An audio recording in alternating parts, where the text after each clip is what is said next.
This is a recording of Floyd Schwab made at the Oldsmobile History Center on September 28, 1988. The recording was made with Helen Earley and Jim Walkinshaw, and is tape one and the only tape, both sides.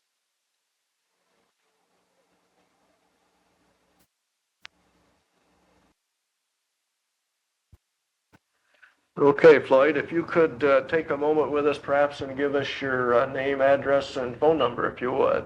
Right. My name is Floyd Schwab. I live at 2100 Wellesley Drive, Lansing, Michigan. Phone number is 372-2877. What's your zip code over there? 48911. Okay, very good. Now, Floyd, if you would just start us back when you started at Oldsmobile, whenever that was. When was that? I hired into Oldsmobile on November the 24th, 1936, and I hired in the inspection department. My first supervisor was Doc Thorburn, and What were you doing? I worked on the assembly line then as an inspector. Car assembly. Car assembly on the inspection department.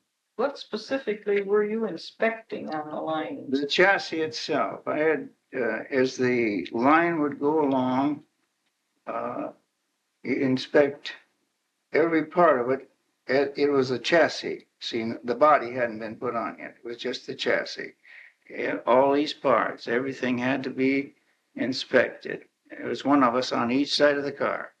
I'd get one side and the other fellow would get the other side. Was this a visual inspection? Oh, did you yes. just have tools that you were No, measuring? visual inspection, and you had a card. You check that, see, put it back onto the frame, and go along, and the repairman would get that and take care of it. So if you found a part missing, you Right. made note of Or that. something was wrong, yeah. Mhm. No, the differential, that was a big item that Okay. time, because some of the differentials are running dry. They get away from them. That was one thing that they Okay. stressed, that we definitely stick a wire in there, see if there's any oil. Sure. Okay. And then- You had a pole or something you Yeah. could dip it with. And another fellow would put the cap on, tighten her up. Uh-huh. And I see Doc Thorburn you mentioned. He was Yes. your supervisor? Supervisor. Yeah. I've heard that name before. He was a, foreman? Oh, yes. Uh-huh. What you would call it? K.C. Plaster was the chief inspector at that time. Okay. What kind of a guy was Thorburn? Very good. Very good. And after I left there, I didn't work there only too long, and then Ted Vickery, I got to know him, and he wanted me to come over in the axle plant. I went over there, and I worked. As inspection for again? Inspection again, yeah. In the same department, I inspected what they call the control arms. That was a Okay. part of the front end assembly. Of course, that was short-lived. I only was in the plant 6 months. Then I got in my head, I wanted to become a plant protection man. Wow. That was in June. I went down, put my application in on the 1st of June, and the 10th of June, I was hired into Is that plant right? protection. I spent the rest of my days until December 1, 1972 in the plant protection department. Okay, now, you started plant protection, and what did you start at? I started as a patrolman, which I remained a patrolman until March the 1st, 1942. I was promoted to sergeant. What did a patrolman in those days have to do? Walk the beats, work the gates. Safety and fire protection was Okay. a big item that we stressed. You had to learn where all the shutoffs of the sprinkler systems was. You had to know that. All right. Nowadays, I guess they have other people that do that. But in those days, a sprinkler head went out, brother. Plant protection had to get to it, shut the water off. Or if there was a main, you know how those run around the plants. You had to know where your sectional valves were and make a shut off there because do a lot of damage. One of those 10, 12-inch mains break, you know. Did you have any way of warning if those broke, or was it just somebody hollering? Yes, there was an alarm that would ring on these sprinkler lines if the water erupted, see. Yeah, But out in the driveway, about all you could see was that water shooting up about 10, 12 feet in the air. And brother, you wanted to get to it in a hurry or do a lot of damage. so anyway, those early years were spent, did you work any particular shift or all shifts? We alternated shifts. You worked 7 weeks on each shift, Okay, and you had different days off through the week. so you would work 5 days, but you never had the weekend off on a regular basis? No. About at the end of the 7th week. When you changed shifts, you had a Saturday, Sunday, and a Monday off. Oh, yeah.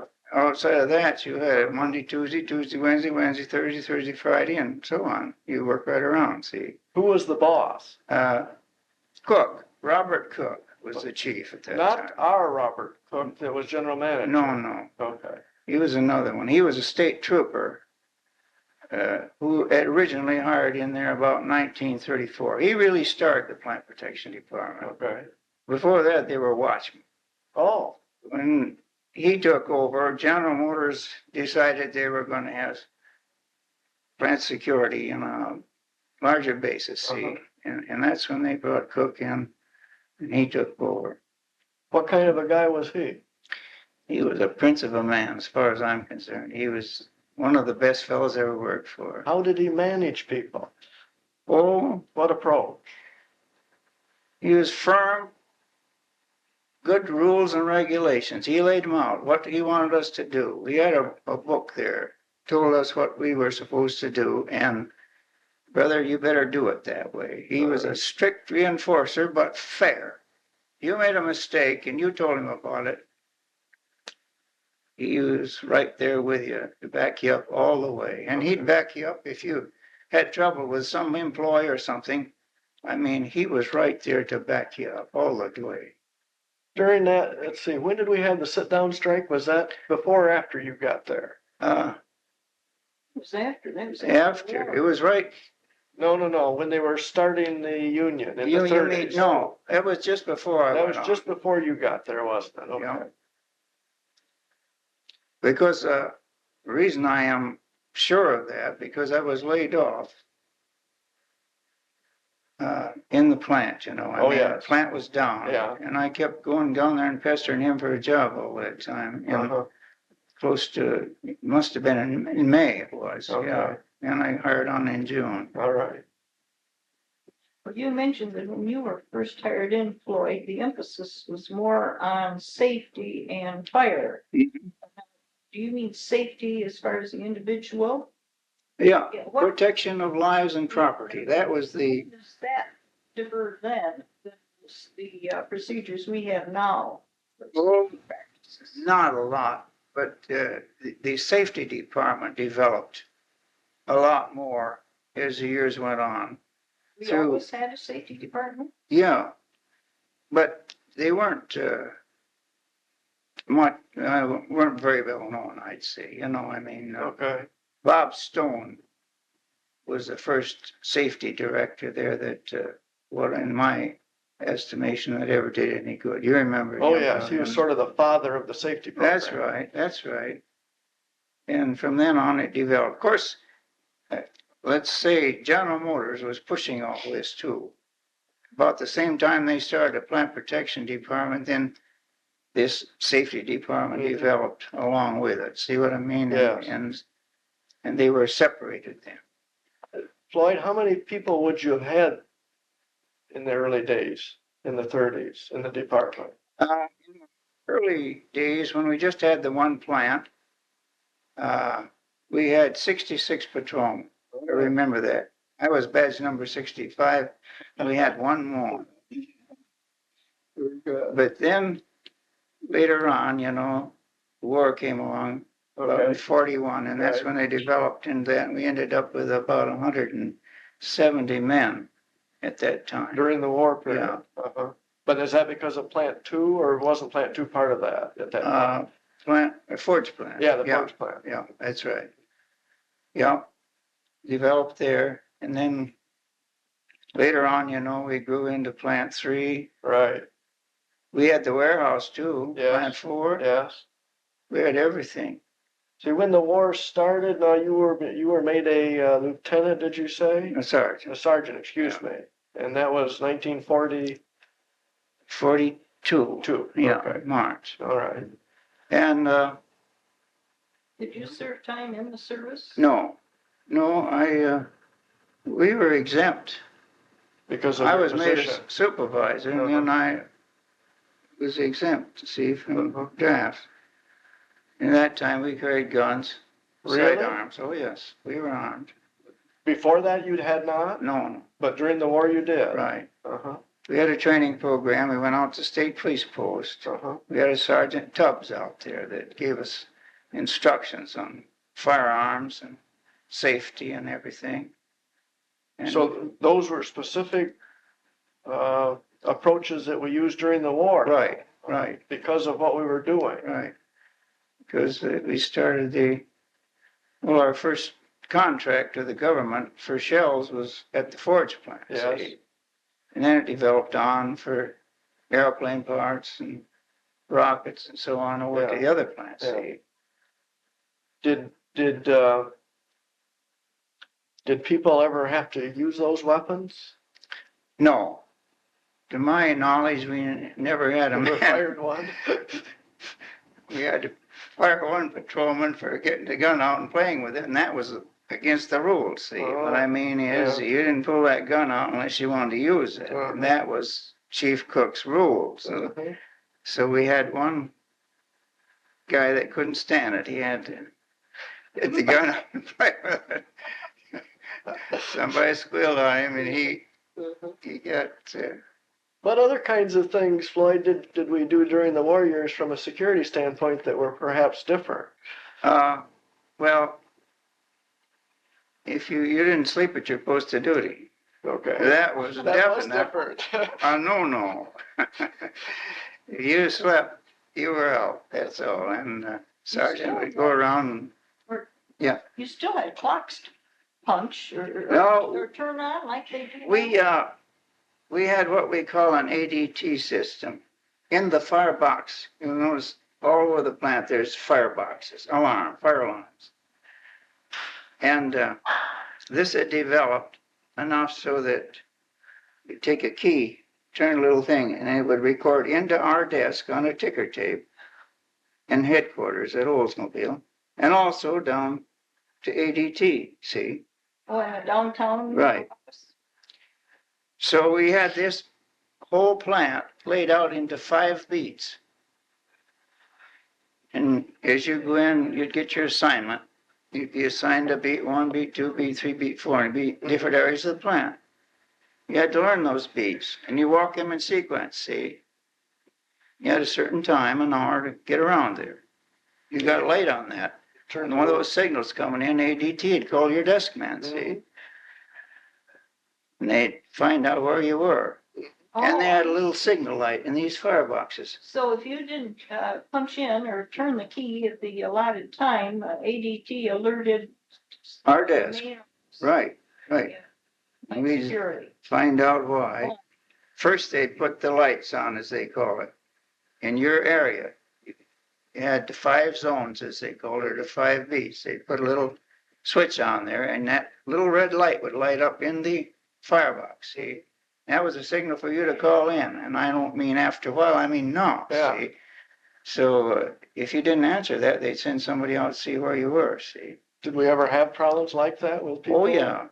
We had guys that would sit down and go to sleep on the midnight shift. Oh, Sergeant would go out and find them sleeping. uh-huh. In fact, I've done that myself. I was a sergeant during the war. What happened when we found a guy that was doing that? That was it. He was out? Out, just like that, no quibbling.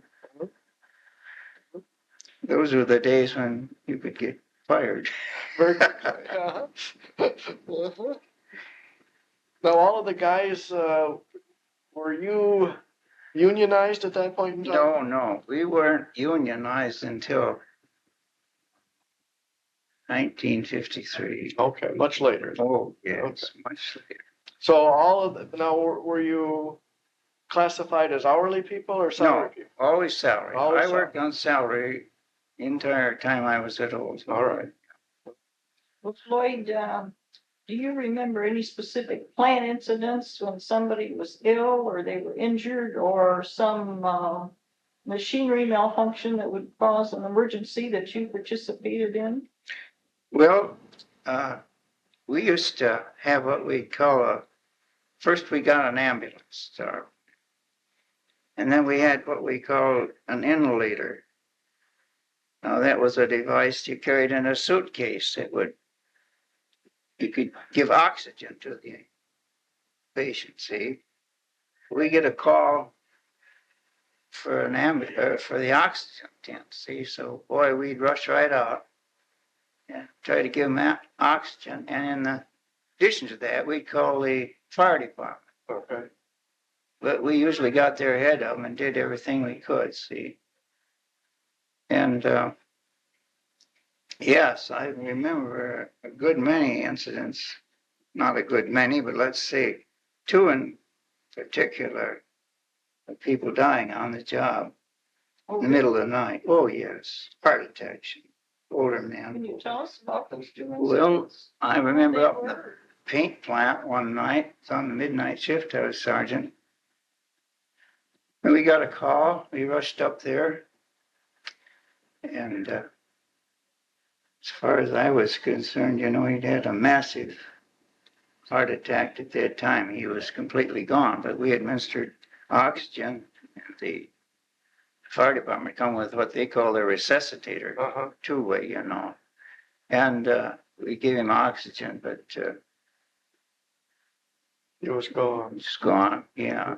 Now, you said he was working in the paint plant. Would Yeah. he have been standing up at his job? Yeah, He just fell yeah, down? that's right. What about the other? Well, another incident, I was up in building 26, I remember that distinctly. We got a call one morning, I was a lieutenant then, and I took Roy Peacock, he used to take care of our keys. Remember him? No. That's before your time too. Anyway, we rushed up there, and it was on the second floor at the west end of building 26, you know where that is. And this was a part of the old parts department at that time under Glenn Wigman. And this was quite an elderly man, I imagine. He was, in those days, 65, 66. He was right up in there. And he, again, had a massive heart attack. Now, he had Dr. Plant come up immediately. That was in the daytime. That was our plant doctor? Yeah, Okay. Dr. Plant. Okay. And Place, His name is Place? Place, Okay. Dr. Place, yes. And he came up, but he gave him a shot in the arm and everything, but it's too late then. Couldn't pull him. Do you remember the names of these two men? No, I didn't have the slightest idea who they were. Well, what about any accidents on the job or plant injuries? Were you part of any incidents like that? Well, I can't recall. I don't remember of anybody actually getting killed outright. Okay. In my times over there at Oldsmobile, there's been some sense though. Oh, yes. There's been fingers and things in the press plant Yeah. chopped off, but nothing too serious that I could recall. Okay. Did you go to seminars or take refresher courses? Oh, yes, Training? yeah. You must have worked pretty closely with the fire department too. That's right, yes. We used to have them in the fire department. They're supervisory captains, lieutenants, and so on, and take them through our plant and show them our hazards. Paint plant was our big Yep. deal. You know, all this enamel and paint and everything easily ignited, and show them what we had and what you had to do and how you could get to it in a hurry. That was another part of our job. And the fire truck came to the gate. You're speaking about the Lansing fire. That's right. City fire department. When they came to the gate, we had a man that would go with them. See what I mean? Yeah, Get on that truck and take them to the scene immediately. so I they mean, could find it. that was something that I think a lot of plants were lax in. And, you know, they'd say they'd pull up to a plant sometimes, nobody there to show them where Right. anything was. But we did that. We got them right to the fire as soon as we could. You know, we had a fire marshal. When did that start? That started immediately after the, wait a minute. He didn't come there till 1945. That was N.C. Kiefer. Oh, yes. I still write to him. He's over in Janesville now. Yeah, like to see him if we could. He's an old buddy of mine Yeah. from way back. He's 90 years old this year. Yeah, I imagine he's got to be. Yeah, Nick Kiefer. Nick Kiefer, yeah. But he didn't. He was chief at the Kansas City plant during the war. Okay, Then he came up here and they hired him as fire marshal in 1945. so that was the first time we had a fire Yes, marshal. Prior to that, it was just whatever was done in the Right. department. Right. Yeah. And they started out and we had a fire marshal. All right. 1945. See, now at some point in time, you left being a sergeant. When was that? Well, in 1950, I was made a lieutenant. All right. No, wait, I'll take that back. 1945, I was made a lieutenant. right. 1950, a captain. 1953, an assistant Okay. director, which I remained until Homer retired in May of 1972. And then they made me acting director from May until December, Okay. which time I was replaced. Was Husby there by the time you left or not? Yes, he came in September, and I stayed there, more or less broke him in, as you want to say, Okay. because he was a good policeman, but Right. he had to learn, and I helped him if I could, told him everything I could. So when did Homer Purchase arrived on the scene? He hired into plant protection directly November 19th, 1936. Okay. He didn't work in the plant like All right. I did. He hired in right from the outside. Did he start as a patrolman Yes, also? he did. Okay. And he was promoted likewise. He was a sergeant, a lieutenant. They didn't have a captain at that time. I was the first captain they had over there. All right. And he went from lieutenant to assistant chief under Gordon. Gordon was there for 2-3 years. Bruce Gordon. He Okay. came from Inland Plant. The inland plant? Yeah, in Ohio. He was chief there, and they brought him up here. And he lasted. He had safety at that time too. All right. There's a good point. I'm glad you brought that up because they had him over plant protection and safety Okay. for about 2 years. He didn't pan out. Then they took him over and put him on just safety alone. They made Homer chief. All right. This would have been in the, when would this have been? Oh, About. 40,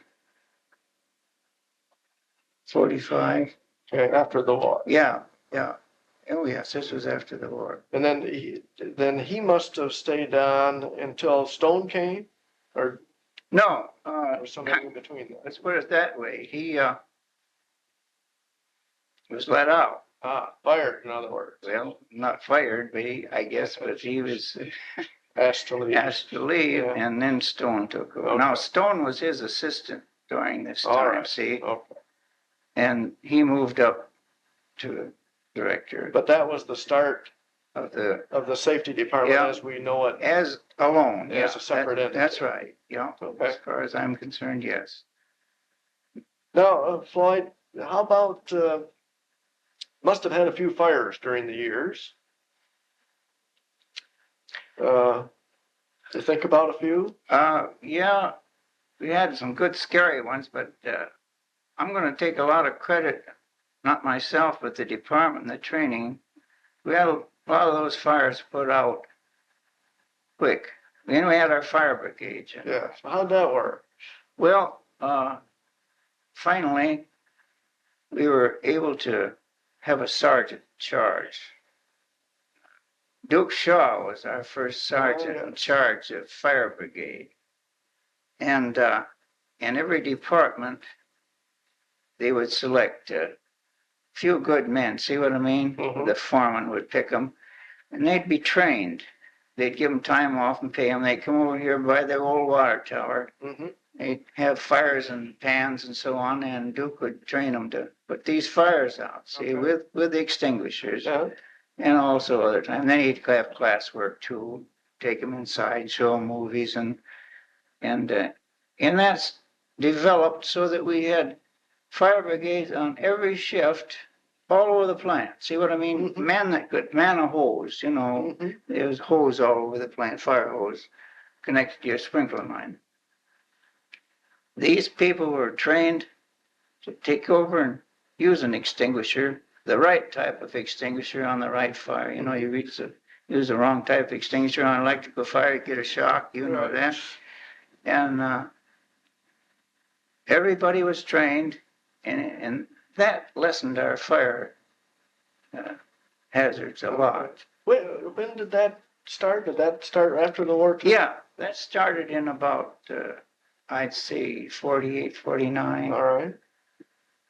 So the fire brigade was the first line of defense. Right. Right. And of course, when there was a fire, they always let us know, and we would rush down there to assist the fire brigade and supervise it. And we needed it, then whoever was there and thought they needed the fire department, they'd turn the alarm, get the city fire department.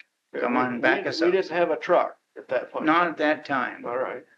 I think that was about, I don't know what that picture said So there. we'll have to dig that 50, picture out. 52, 53, I yeah, think. maybe. That when we got our first fire truck, and that was for the Ford's plant. Now, the reason we had Okay. that fire truck, we weren't satisfied with the township. You see, we were out just yeah. outside the city, and, Yes. and the city wouldn't go over and fight our fires across the line there, see? So the township were slow getting there, and they were all volunteer Yes. men. So we got our own fire truck. And there again, Duke Shaw trained them, the brigade members, to Mhm. man that fire truck. They could take that fire truck out on every shift. Somebody was the driver and so on, and if need be, take it right out there and put it out. Mhm. Well, when did the procedure, I guess I should say, of alerting the city fire department began? Someone had once told me that if an alarm comes from Oldsmobile or a request for fire help, it's a 5-alarm fire. Does that mean it's 5 engines are set out? Yeah. They come from different. Yes, but when did the procedure start? That was It starts no matter how little you have to alert the city. in effect when I went there, as far as the city Oh. and their procedures. That It's the fire. yeah. Yeah.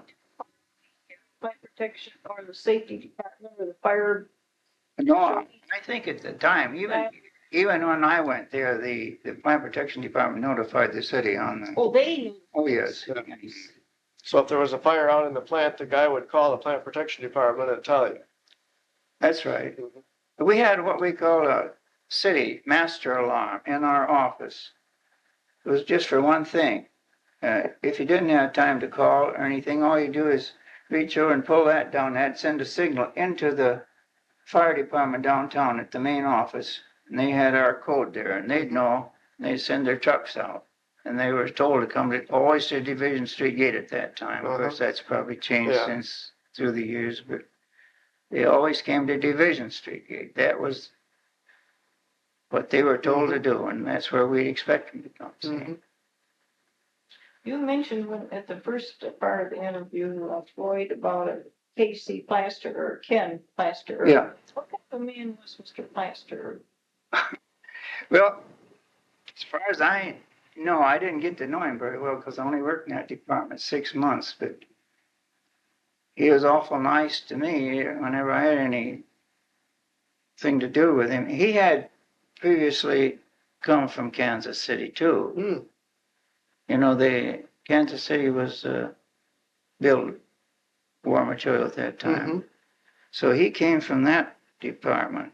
Frank Bolt, Ken Plaster,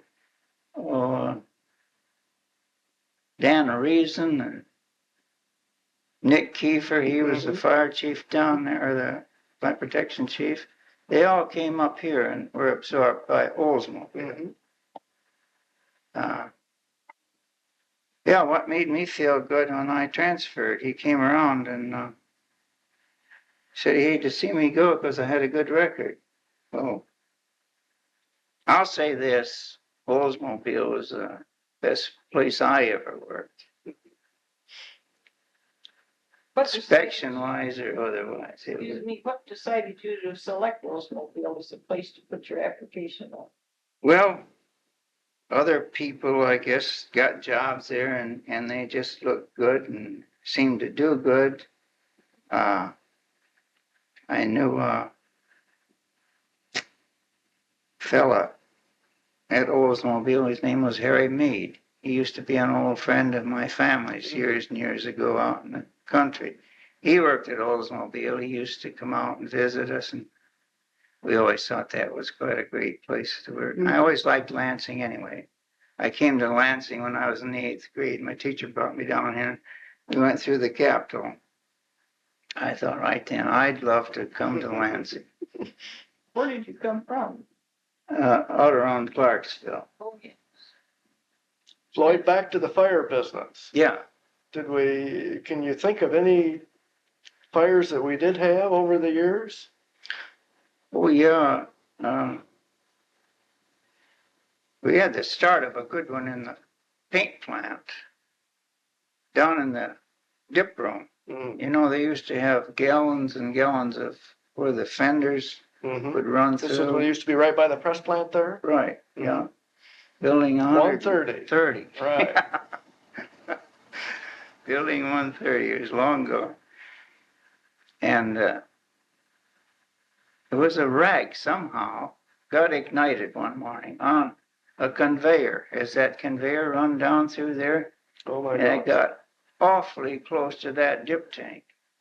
And so one of the workers noticed it and they stopped the line, see? We went down, we got the rag off, put it out, but you know, those fumes were just awful in that room, and we were so afraid that even the fumes, you know. Mhm. Would ignite? Oh yeah, you get a spark of any kind where these fumes are close to the floor. Mhm. You know, they'll follow that just like a streak and ignite anything, you know, inside. But we were fortunate. Nothing ignited. So somebody had to crawl up in the rafters and get that out No, of there? it was where we could get a hold of Oh, it. it was, uh-huh. I don't know, it might have been a prank or something, I don't know. Mhm. How it would ignite a rag. Now, somebody might have had it in for Yeah. somebody, I don't know. We used to have these big carbon dioxide cylinders Mhm. that were stationary, maybe a cylinder, 50-gallon cylinder, and we would have a bank of them of 40 or 50.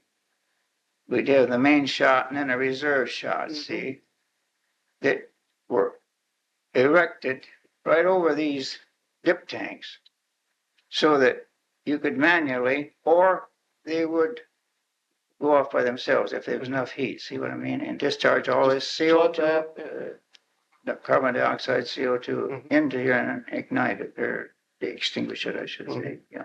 those never went off to the best of your Oh, knowledge? yes, Oh, they yes, did? oh, yes. Yes, they saved our life a good many times, this automatic equipment, putting out those fires in there, because that is the spot that everybody dreaded, you know. Did that mean that the people in the room had to get out when those went off, or Yeah. Oh, yes. the doors shut? That's right. Of course, you know, in those days, especially in that dip tank, there was only about one attendant watching that Down to at see the- that it went down and up and down and up. Other people were hanging on the At the- parts as they Yeah, went by and taking them off as they dried. They'd go through the drying of it. right. How about oven fires? Yeah, we had a good one over there in 27A one morning. It was on the inspection line. Now, this was all lights. It's high-powered lights. Yeah, for looking at, Furnished the heat. Yeah. oh, the drying lights, yeah. Yeah, the drying Yeah. lights. Now, something went haywire there, and we had a start of a good fire in there. And the sprinkler system put it out, but it broke all those lights, see? Because they were so hot. Uh-huh. And production was down. I Yeah. know that. And that's the first morning I ever met Jack White. I was just on the job then. And we'd had the fire department in to back us up, see? Uh-huh. And Jack came down he'd been in the building, and he came down, and I met him there. I guess I was in uniform at that time. I know I wasn't. And he said, "What's going on?" I told him. He introduced himself then, so I tried to tell him as best I could what happened. I did. Ever since then, I do say we were a very good friend of Jack White's. Yeah. Remember when they showed off Building 70 over there? Jack was up in his new office there, and took my wife and son through there one Sunday. And, oh yeah, Jack had to take me right into his office and show us everything. And I know how that impressed my wife. She was really pleased. He was. Well, when did you start hiring women into the security system? Didn't. Never did? Yeah, later. Later. Yeah, was but before my time. Yeah. We didn't use any during the war? No. Just in the office. So, yeah. So you didn't have to fight that particular situation. Awful close to it. Might have been one of the reasons that I retired. You retired when, Floyd? 72. 1972. Well, the year that Oldsmobile celebrated That's 75th the paper birthday. that you gave us. Yeah. How about, so you were there when the smokestack came down? Yeah.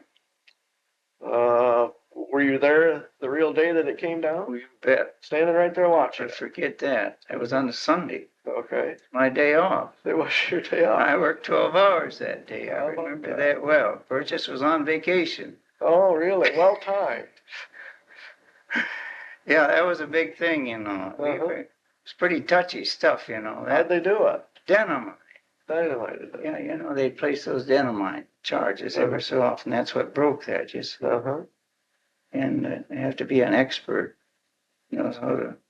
It's quite a skill to get Handle something it. that high to fall. That's into right. Such a Yeah. small. Did we have people out there chasing everybody away? Oh, or yes. We had it roped off. all I that had men there on top of each other, and nobody got across that line. I know people, my wife was one of them out on Olds Avenue, Pine Street. Olds Avenue was just thick, with people that were watching? Oh, yes. So it was a public event Oh, almost. sure. That was a big deal. And that was, so apparently it was well known ahead of time that all this was going to happen. Yeah, it must have been. Well, I think the employees would peddle it, Uh-huh.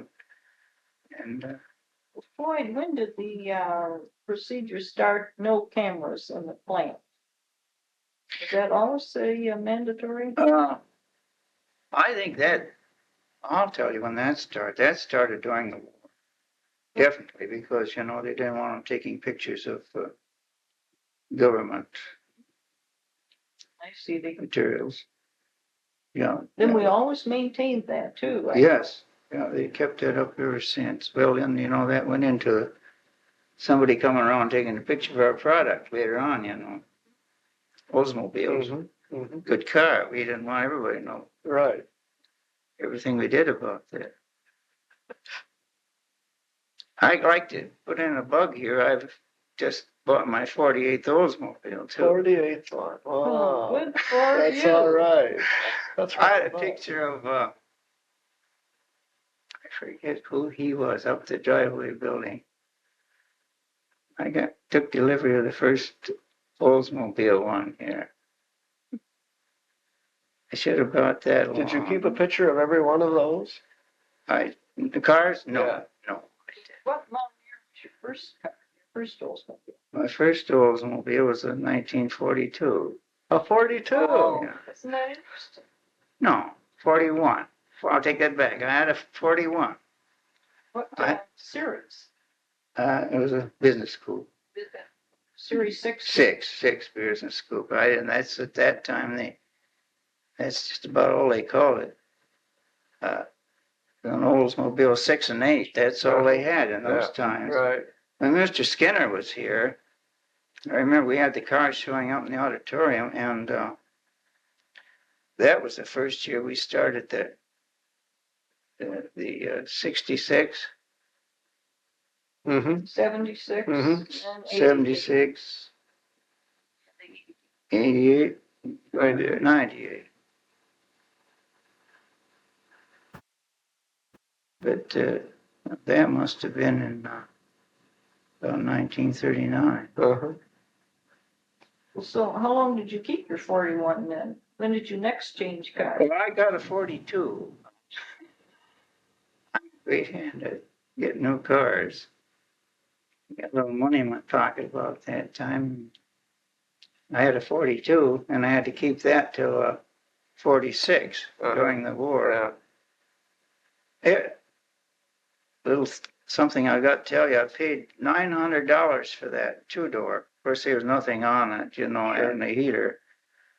And I sold it for $1,600 in 1946, and I had enough money to buy myself a four-door 98. Boy, that was something. Let's see. 46. We had a big strike. Started in the fall of 45. Yeah. 46 model, 45 calendar year. Yeah. What happened at the plant?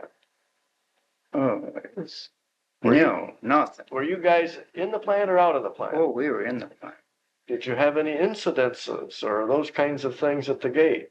No, we had a pretty good working relationship due to Bill Mahoney with the union.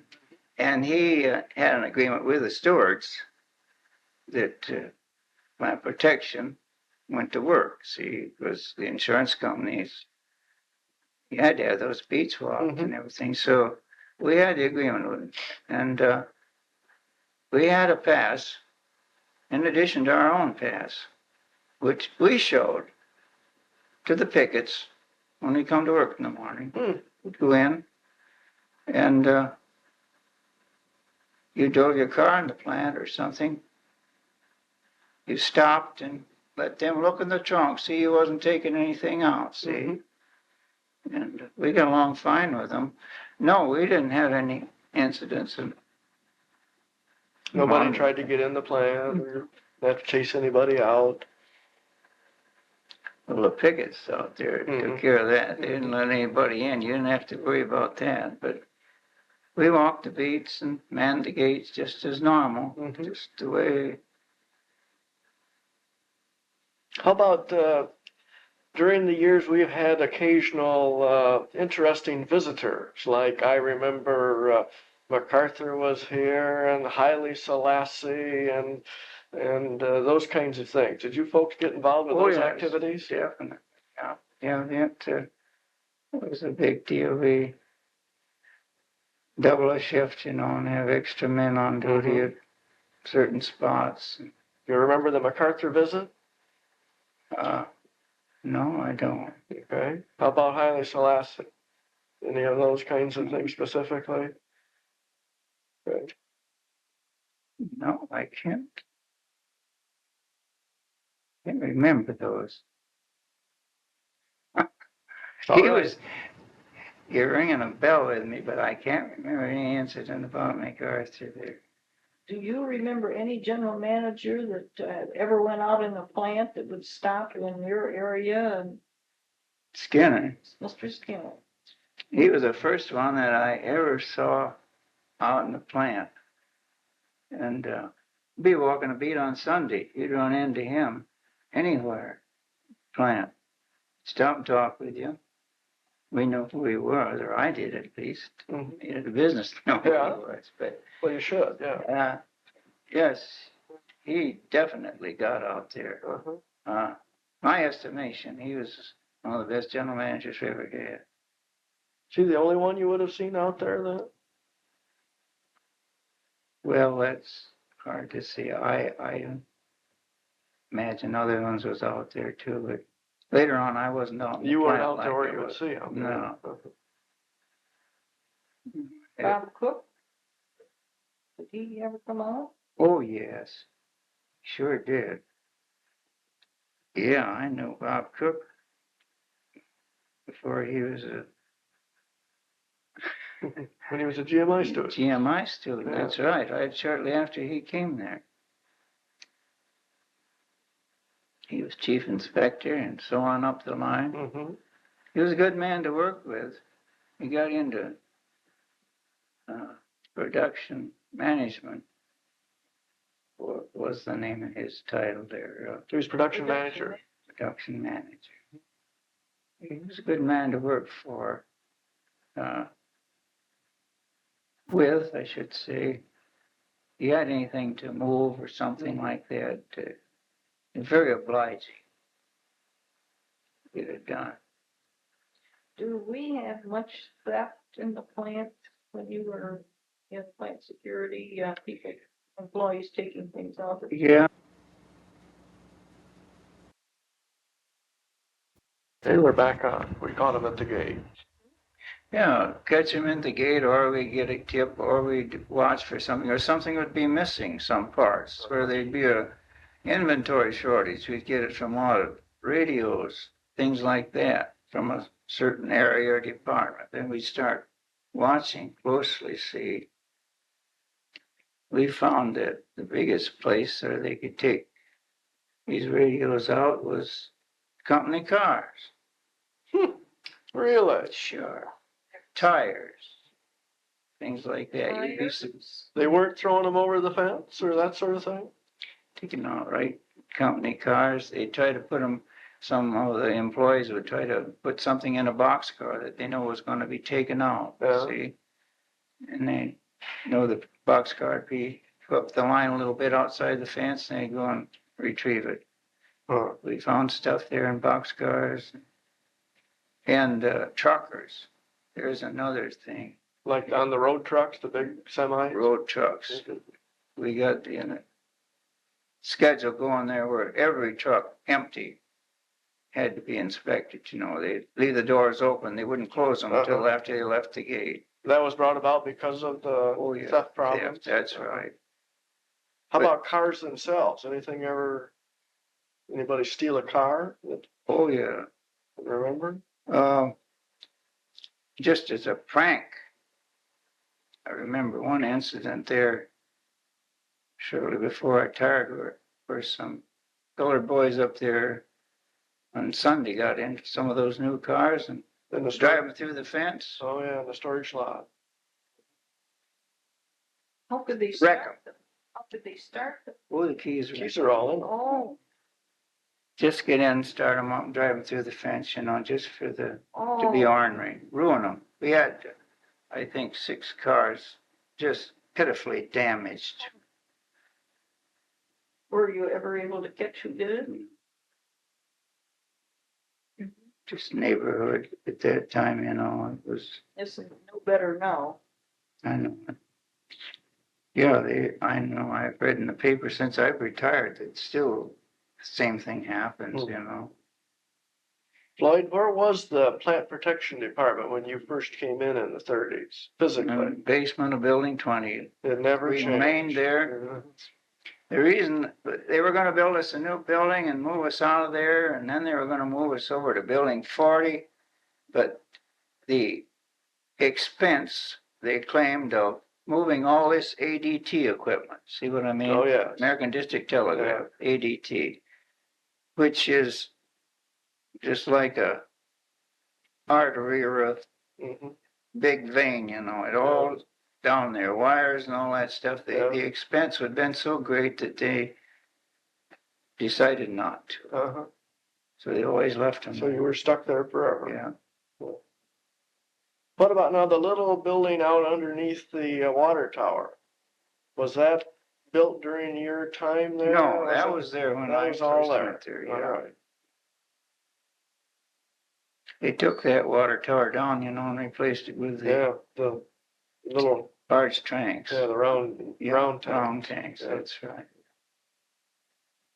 See, what were the little buildings there? Now, you had 2 or 3 little buildings under the water tower. What were those used for?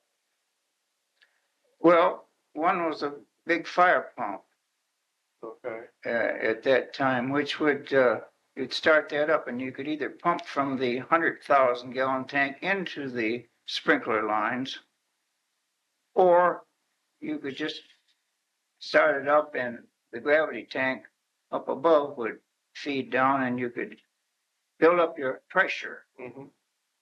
on your line. See what I Okay, mean? When yeah. a sprinkler head goes out, it 3, 4, 5, 6 of them, your pressure goes down. Yeah. And you want to maintain that pressure. So you start your big fire pump that would pump it into the line Okay. from that source. That was in one of those little buildings then. Yeah. Okay. What was in the other 1 or 2 that were there? Well, as far as I know, they're all connected together, Jim. Didn't your fire rig park in there? Yeah. We had that, or we used to keep the ambulance in Oh, it was the ambulance. You there. kept it. Ambulance. All right. Right. We had room for that in there. Did we have any little in-house fire vehicles? Later on, yes. We used to have those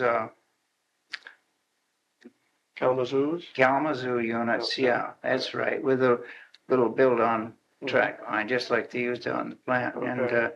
And they were equipped, so they could get down the aisles quickly, yeah. So that was a later, Right. like, I remember when perhaps? Oh, I'd say after 1955. Okay. Mm-hmm. And that was developed, and it was a good item. I'm glad you got that up there. It was That was kind of a thing you folks right. Oh yeah. made Yeah. together, pulled together. Yeah. Did we have any during construction times, while we're building new buildings and those kinds of things? Did we have any peculiar instances where the plant protection folks got involved in any of those kinds of things? Well, not especially. No incidents that I can remember of outside of. I remember with the Forge plant at one time when they were first building this up before the Mhm. 1941. They had a mess of contractors over there, and they erect these shanties and bring them in. They had a shanty town on Oh, yeah. through there, see? Uh-huh. And they got careless in there. I remember one Sunday morning, they'd have their own heat. See, they Mhm. worked Saturday, Sundays, Yeah. and 7 days a week trying to get that thing ready. And one of them got too hot. One of the shanties started to burn down. And in fact, it did burn down. Well, there was a whole mess of shanties there, Yeah. you know. And Yeah. so we had to. I wrote up a good report. I know I was a sergeant over there on duty, and I wrote up a good stinking report. And the very next day, we got the plant engineer, and Homer and I went over and we started making them clean those places up. See what I mean? And Yeah. maintain some good housekeeping in there. So, you know, they were just everything there, thrown everywhere. So it's one incident I know. But there again, we had a good working agreement with the plant engineer, Bob Barlow and John Deacon, all through the years. And contract, you know, he'd come into the department. He had to come to our place to get his pass. Okay. And we had some rules that they were supposed to go by, you know, welding permits, They had to have a welding permit before they could light a torch on all these things, unless it was an open area where we'd give them a blanket Mm-hmm. permit to go ahead, you know, like an open building where there's no chance of fire, Yeah, well, then yeah. that was a bit different. But once the building started to confine, why, right then we really sat on them, see, and they knew it. And fire again is our big deal on a construction area, but we had very good luck, I'd say, through the years, more than our share. But I think it was, again, teaching them. And Oldsmobile used to get contractors that were reliable. Mm-hmm. You know, you could talk to them and tell them something, and they do it. And their supervisors. I still got friends that was supervisors in that construction department. In fact, I was out here came out the other day and walking around, the guy come up and grabbed me by the arm, talk to him, and talk. You know, I says, what in the world are you talking about? I said, oh, he used to be with Clark Construction. He used to do a lot of work in there. I said, he's one of the better guys in my life. And, you know, he just tickled to death to see me, and See somebody you had a recognize. nice talk with him. With a lot of good guys through the years we know. Floyd, was the forge plant any more fire prone than other plants were? It was during the war, because there again, used to have all those oil tanks and dip tanks and stuff in there, you know, Plus you're where they dealing with a run lot those of hot oils. Well, they run those hot shells through there, see. Yeah. Yeah, they used to have probably a fire a day in those stacks. Oh, up really? there. Oh, yeah. Oh, You know, wow. but we used to have a open sprinkler, you know, what they'd be with a Yeah. sprinkler head that was Turn on open, a- just yeah. turn around and she'd squirt in there. We had those finally installed in there, Uh-huh. and they even had the operator give them a shot of water every once in a while. But, you know, there's hot forgings and that oil would accumulate. You get Yeah, we Big used fires to in have the a hose stacks. right up on the roof there of building 204, and it was a daily job. Well, put that fire out, but it's just part of the job. Ever have to chop any holes in any roofs? No, not to my knowledge. Of course, you know, those roofs, you get down there so far and they're concrete. Some are, yeah, right. A lot of them are. And I know over there on 27A when we had that fire in that oven that morning, the smoke was so terrible. Yeah. And it's just stringent, you know, you couldn't breathe it. And we Didn't thought, have oxygen tanks in those days that people carried? oh or yeah, did you? but when just one man could go in there, Yeah. you couldn't do anything. The Yeah. main thing was to ventilate it and get that smoke out. Yeah. See, the fire had been put out, Mhm. but there you had that awful smoke confined in there. Ventilations, well, we thought we'd put a hole in the roof, but my goodness, we got down there. I remember our maintenance man says, Dad, jackhammer up there, he says, So he was trying. he said, you better give this up. He said, it'll take longer to make a hole in that roof than well to build a new building. So, Ever have a fire down in the old wooden buildings? Do you remember any fires in those, like 16s or? yeah, but nothing that got away from us. If they had, the whole wouldn't be building there, had gone, yeah. that's right. Yeah. But even in those days, you know, they were pretty careful about watching their. You know, there was a time you didn't smoke in that plant. Oh, really? Oh, No smoking allowed? you weren't kidding. This was plant wide? Oh. No smoking. When was that? Well, I'd be about 38, 39, because we used to have an assignment. Go through all the toilets, catch the smokers. Look for see? smoke drifting up? You know, she'd go in and there'd be smoke, but no fire. But, oh, damn, they wouldn't even let them smoke in the toilets. Isn't that interesting? Not on the job. Well, that's why there's so many tobacco tours. What'd you do? Chase them all outdoors? Is that Well, when they wanted to smoke, or they didn't smoke. just couldn't smoke? Period. They didn't ask you in those days. They say you don't smoke, you don't smoke. That's it. Yeah, we couldn't smoke the gates either. We couldn't do anything like that. You smoked in the squad room. That's it. See, because our guys used to sneak a smoke once in a while. I never had the Must have. breathing that long. Yeah. I respected that job too much. Telling you, I didn't do anything wrong. I do say so. I mean, a job meant so much to you in those days. Yeah. So during the Depression, Floyd, during the 30s, there in the latter part of the 30s, were people's worth ethics any different than they are now? Well, As far as how they felt about working and. oh yes. You know, man, and just like I say, he thought that job was just something wonderful. I'll give you an example of myself. I got out of high school in 1930, and it was, I worked at odd jobs and things like that, and tried to go to business college in Grand Rapids, and didn't have money enough. I had to quit and work in gas stations and wherever. But finally, in 1935, this friend of mine's boy worked at John Deere Plow Company. They needed a man. Business was picking up in the spring of 1935 in farm equipment.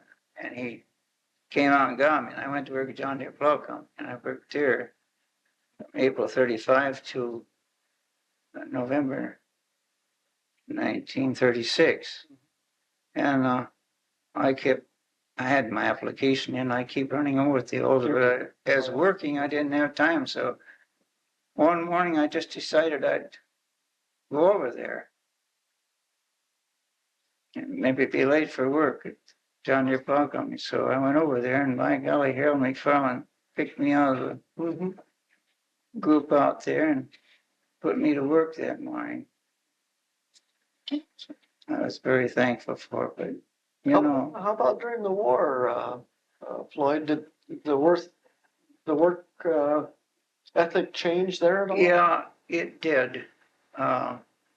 Take in our department, we had people from the sales department, the zones, that didn't have a job, and they bring them in and put them in our department, and they weren't the best people because they didn't think the job was good enough for them, I guess, and that's about the only case, and a lot of people still took care of their job in those days, but like I say, we had trouble with some of those people and others that we'd hire in, you know, and they'd take that job, just think they were going to come in there and lay down on the job and do nothing, you know, just so they had a war job.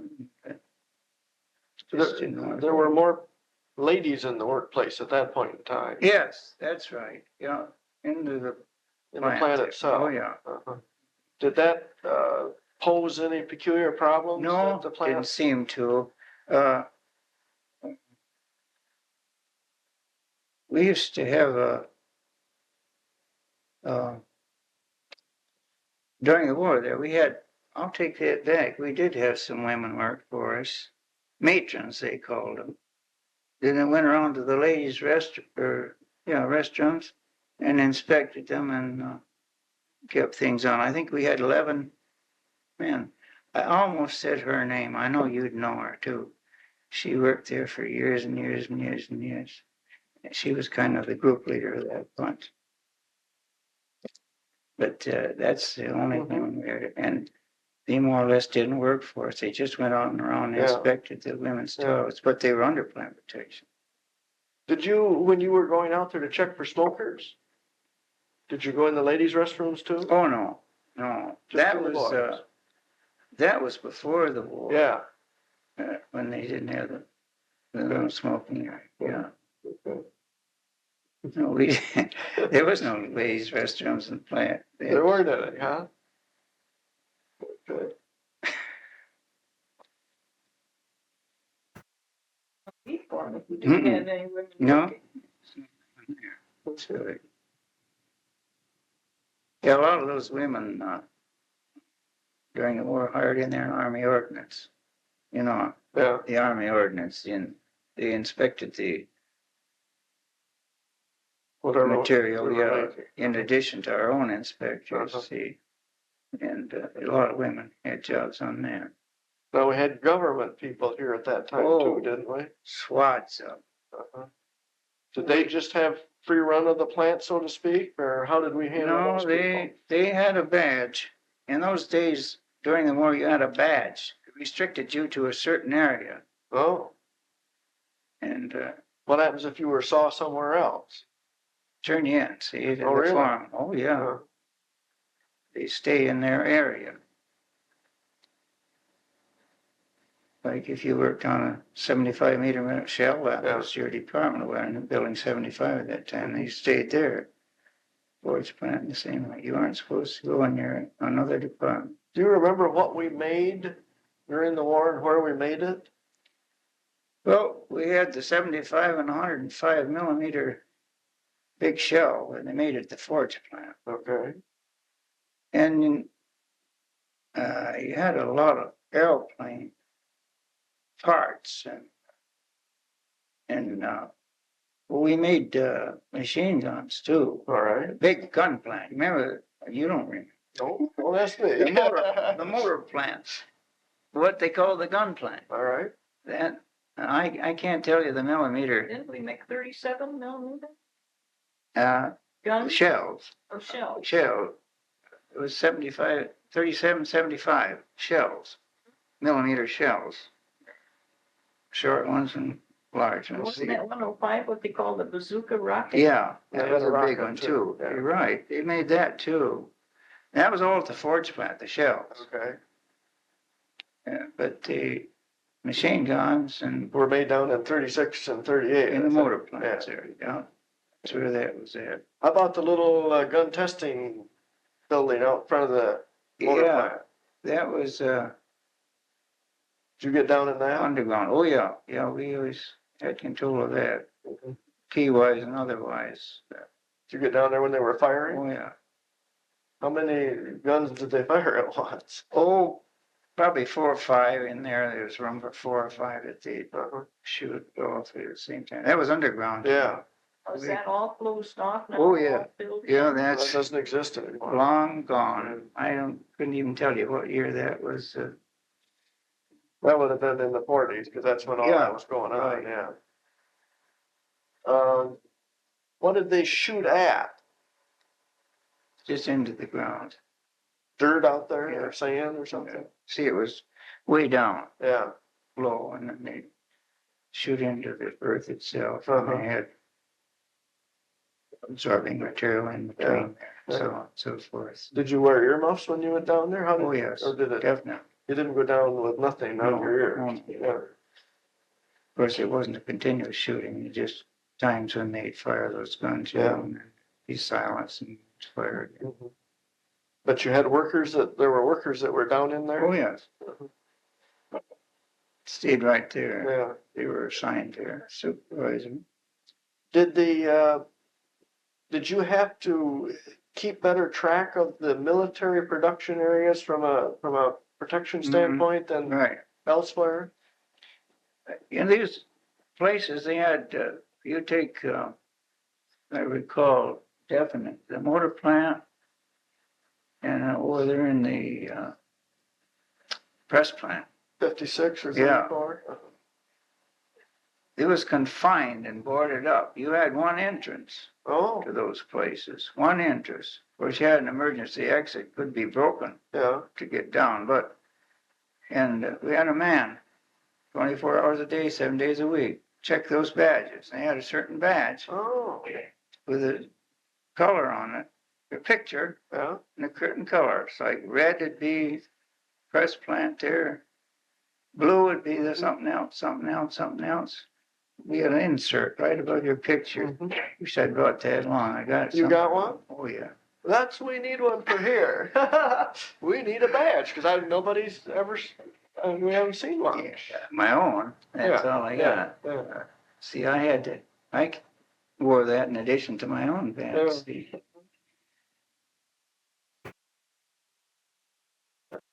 And then you had guys at every door, kind of, Oh, yeah. that you were stationed there and had, anybody that came in and out, you challenged them That's if right. they were. Oh, yeah, they wore their badge. They didn't Yeah. have their badge on. Now, they used to be strict and back us up on that. You didn't have your badge on, boy, they'd give them time off. Oh, yeah. See?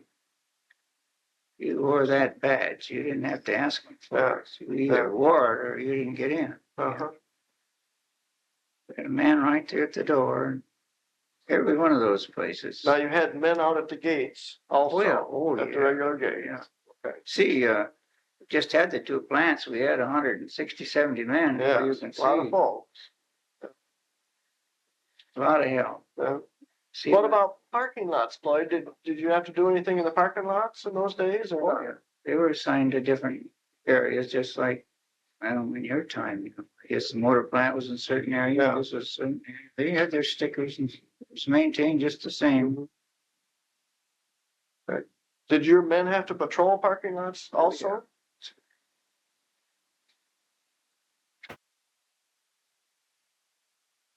Well, what do you think maybe was, what would you consider the most significant thing that happened during your time at Oldsmobile? Thing that would maybe stick in your mind the most? Gosh, there's so many incidents through the years. It seems though it was something different happen every day.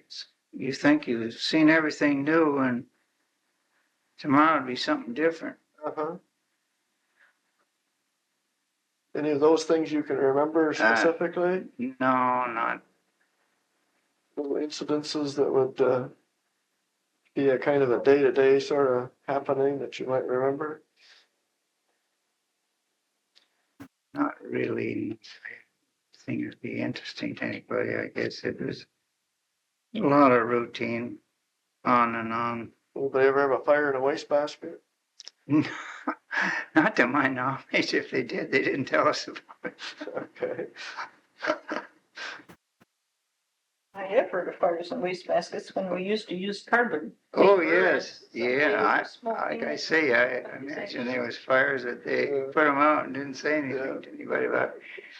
Because, you know, every time you had a fire, you had to make out a fire report. That's one thing I should have told you too. Okay. A detailed fire report, building, place, time, cause of fire, how extinguished, so on and so forth. Any down production, so on and so forth. Copy that went into central office How about that? every day. So a lot of people, if they had a fire in a wastebasket, they Didn't didn't report tell it, you. put it out, which is just as well, I guess. Well, Floyd, I think as far as injuries in the plant, not necessarily deaths, but injuries, I think Oldsmobile for many, many years had an excellent safety. They sure did. Much better than some of the Yeah. other divisions, perhaps. We started, after Bob Stone got in there, we started in, well, I know what started it, that Livonia fire. Oh, yeah, 53. 53, August 8th, 53. After that, we started an inspection team of a plant protection supervisor and a safety man Okay. teamed up. And every plant was, like if you got plant 3, we go and inspect all of plant 3, see. You go around, you look for fire hazards and safety hazards. But you get down the motor plant there, I worked with John Hines, he was assistant to Bob Stone. I was as good looking for safety hazards as he was, and I used to remember, I just loved it.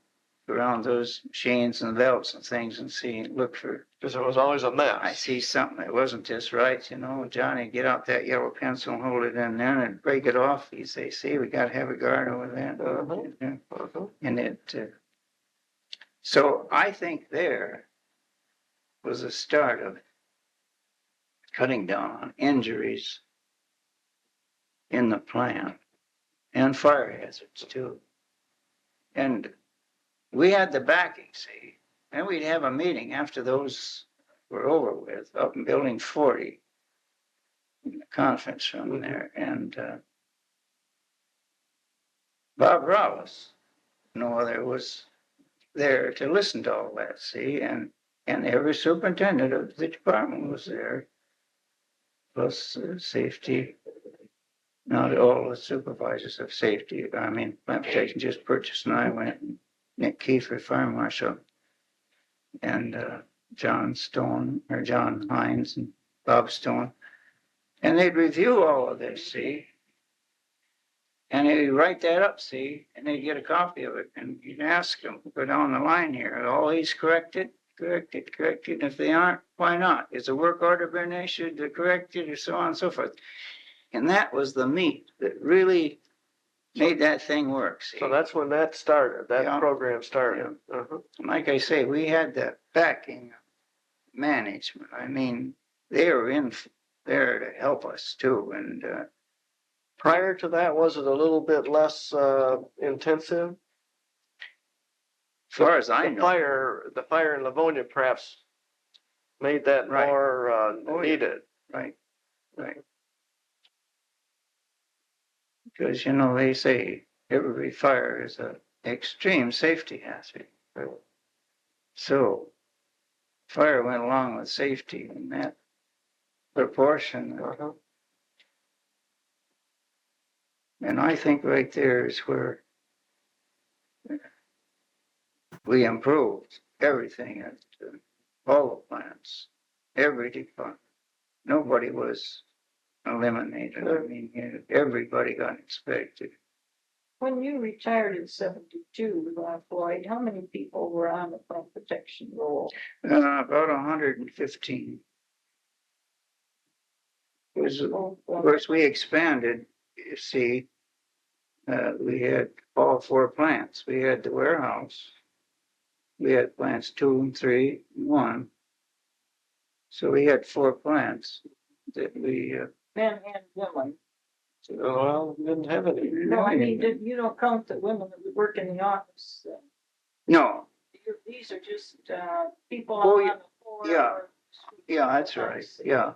Plus the supervisors. I think clerical help supervisors, I think we had about 18, 20 Okay. altogether. Over and above that 100? Yeah. Yeah, okay. You had to have a sergeant on every shift, you know, 7 days a week, and he had to have a day off. He had to have a relief Yeah. farm. You know, for years there, I did all the scheduling. And that is a big job for all 4 plants. Rotate those men so they're happy. Give them a different job every day and keep track of their days off. How'd you do that? On a big sheet of paper? Yeah. I used to, every day, you know, you'd have a Yeah. assignment sheet for all 3 shifts. That was my job. Get that ready for the weekend. Make it out before I went on vacation. I did that for 6 years. Oh my goodness. And finally I said to Purchase one day, there's got to be an easier way to do this. I said, you say I've done a good job of it and everybody likes the way I'm doing it. I said, let's give that to the sergeants and have the sergeant, before he goes on a shift, make the next shift's lineup. And I said, and I'll show them, keep track of where they put their men so that everybody gets a good assignment. So they had a book, they called it the Sergeant's Bible.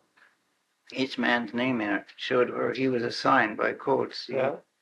So they got a variation of job. They haul their head off, you Oh, know, yeah. if they had to get Walk the, beat 2 days in a row. Oh, well. But, and that worked good. uh-huh. How was Homer to work for? Oh, wonderful. What kind of a guy was Homer? He was strict.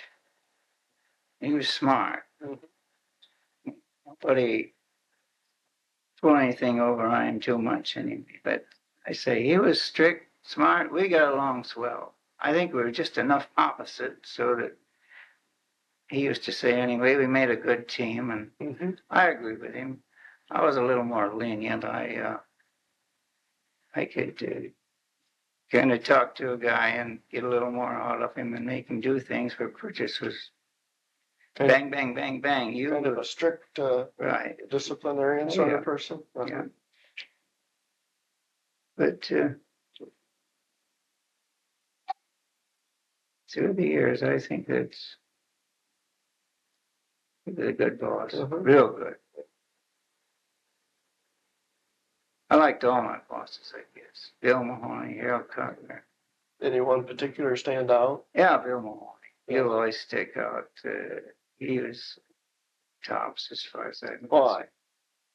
Oh, he had that way, you know, with labor relations. He started labor relations, you know that. Yeah. Probably. I mean, was the first labor relation director over there. He just had a way with. He was rough, tough, and hollered some union man or something, committee man, but he could get more out of people than anything else. You did a good job for him, he'd tell you so. He wasn't bashful. He'd tell you if you did something wrong, too. Fortunately, I never had him tell me that, but I've heard him. But he was a wonderful man, as far as I'm concerned. Bob Ross, another one of my idols. Oh, yes. Always liked him. He was a wonderful man. And Jack White. Guys through the years, they're just wonderful people to work for. You know Bob Mooney very well? Yeah, not too much. You know, he came along a little later. He was GMI, wasn't he? No, he went to Notre Dame. Oh, Notre Dame, was he? Yeah. I'm thinking of Dick Whiters and Slatka and Troxel. Yeah, I think. those were GMI Yeah, guys. yeah. No, I never knew Mooney too well. He was over there in layout, I guess. Most of the time. Methods and Yeah. layout, yeah. Only time I'd see him is at one of those meetings or something.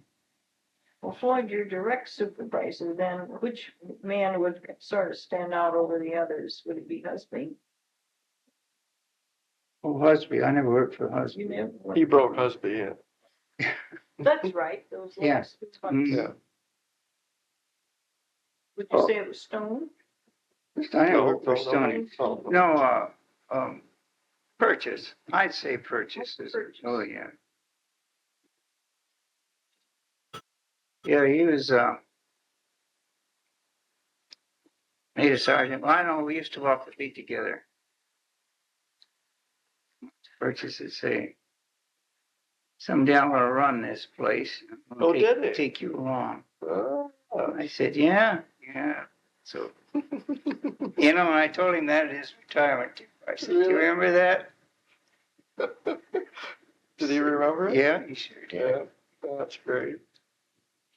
Oh, yeah, he was ambitious and good man. He got promoted right through the ranks. And was the plant protection department used as a training ground for other departments to some degree? we like to think so. We had a lot of people that went from our department into, well, you know, Joe Vermetti. He worked for me. Don Brogan, purchasing. Don Daggett, he was a sergeant, or he was a supervisor in the parts warehousing. I could have made a list of them. There was a lot of them that just that. Good training, I think, and well, I think we picked, if I do say so, the right type of people. I mean, a little better grade of people. A little more ambitious. You'd see one that's a little ambitious, you'd give him a little boost and help him along. Wilkins, the superintendent, the colored Oh, superintendent. Wilkie Hopkins? Yeah, he Yeah. worked for me. Doug Tracy called me up in the motor plant, asked me if I had any man that I thought was worth giving a booster or putting in farming training. I said, this young colored guy here seems like he's really sharp. He got to be a superintendent. Sure. Cal Space, I don't know Oh, if you yes, know I him. would, He worked for me. Armitage asked me if I had a good man. I told him, yeah. He took me into the superintendent clerk. McLawn, got George Kennedy. He went on as a foreman over in the assembly plant. Oh, there's some I can't remember too, but a lot of them like that. So it was somewhat of a training ground. Yes, in a sense. yeah. Well, we used to like to think so. That Homer used to say, "Ex-plant protection man in every department around here." He let off a little steam, let people know about it. But it was true. Oh, and safety department too.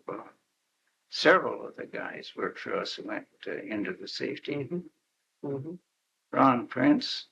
Oh, yeah, You know him, yeah, don't yeah. you? Oh, yeah. And Don Gibbs, he's dead now. Yep, remember Don, though. There's another guy there, right? Oh, Morris Wishman, I even know him. Yeah, more. He worked for me. Sure. A lot of them.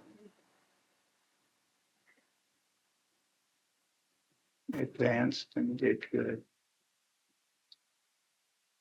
I think that Wilkins, Wilkie Hopkins. Yeah. Wilkie Hopkins, that's right. He's He's the going one. to Kansas City? Wasn't he transferred? to Yeah, but that was Kansas long City? after Floyd had left, so. Oh, I see. Yeah. He started out in the plant protection department. Oh, I I repeat didn't know. myself. I tell her, I say he used to work for me.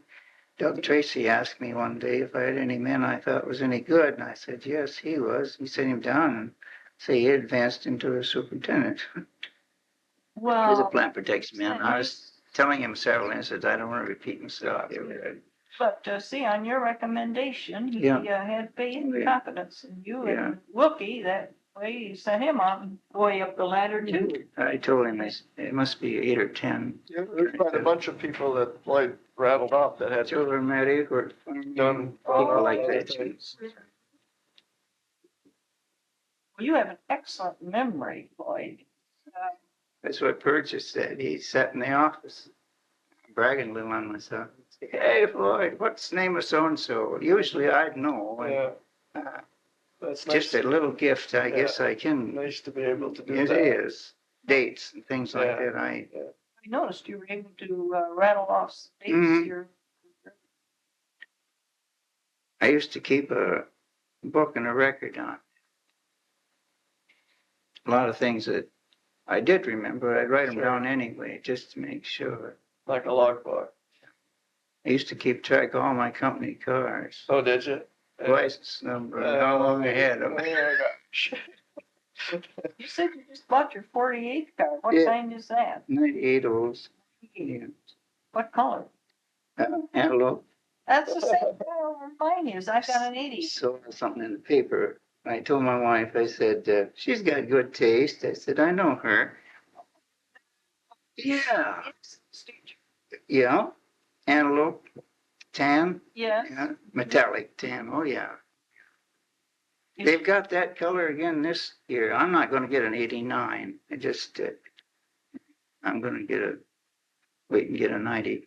And my reason for not getting one, the only reason is no body style change. Did you notice that? They look all the same, all the same. Yeah. I know it. I don't think they ought to make that look like a 98. They asked me the other day in a questionnaire what I thought. I said, I think you ought to make it look like a 98. Good for you. It's just That's right. on and on and on, you That's know. exactly right. That's the reason I didn't change. And my son just got a tour. He likes a two-door, and I don't like a two-door. Yeah. I want a four-door. And that's the only reason I don't have a tow right now, I guess. Well, Floyd, we Okay. certainly appreciate you Floyd, taking yes, time we to do. come down here. Really nice of And you It is my share pleasure. your time with us and Yeah. share the times with us that you spent here. It's great. This will be such a nice addition to the Oldsmobile History Center library. I hope we haven't Yeah. kept you out. I Oh, hope you no, want to stop one of these days or give us a call so we can make an We'll appointment. get you to take scheduled into pictures. Yeah. Get your photograph. Do you want me to bring that Yeah, badge you over? bet. I'll give you He's it got to a you. badge, a war badge. The war badge is my picture on it. That Oh, they, would that be nice? yes, like to have that if you don't mind departing with it. Sure. That would be that's a thing we Right. do not have. I know it wouldn't mean a thing to my son. Well, you never know, but it'll mean something to us. So, You must have a collection of those small cars, haven't you? not here. No, I've got one personally at home. Helen had one. You still have it? Mhm. And that's all we've got, our own personal collection. So, Mine isn't too large. Homer had a wonderful selection. did he? Yeah. I wonder You what just my hang on wife. to yours. Yeah. Collectors, I Yeah, spent 40, 50, 60, $70, Yeah. depending on Each. the, Is that right? Yeah. right. Oh, yeah. Somebody style or Do not give those away unless you give them to your family or Yeah. something. But real collectors. they should not be used for playthings. They should be kept for what they are, which I is got them collector. sitting on the fireplace in my basement. And I just polished them the other Yeah. day there. I think I got 12 of them. So they aren't in sequence. So some years they missed out. And I mean, and I They're quit getting them from public relations, I guess. well, they quit making them. Yeah. 75 or 6, was it? I think it was 72 was the last Oh, year. okay. Somewhere in there they Is that quit. right? It's about the time you left. Yeah. Made the 75th anniversary edition and had the medallion on the top of the car. And that Yeah, this is the end of it. Well, okay, I'll shut off the recorder, Floyd, and All right.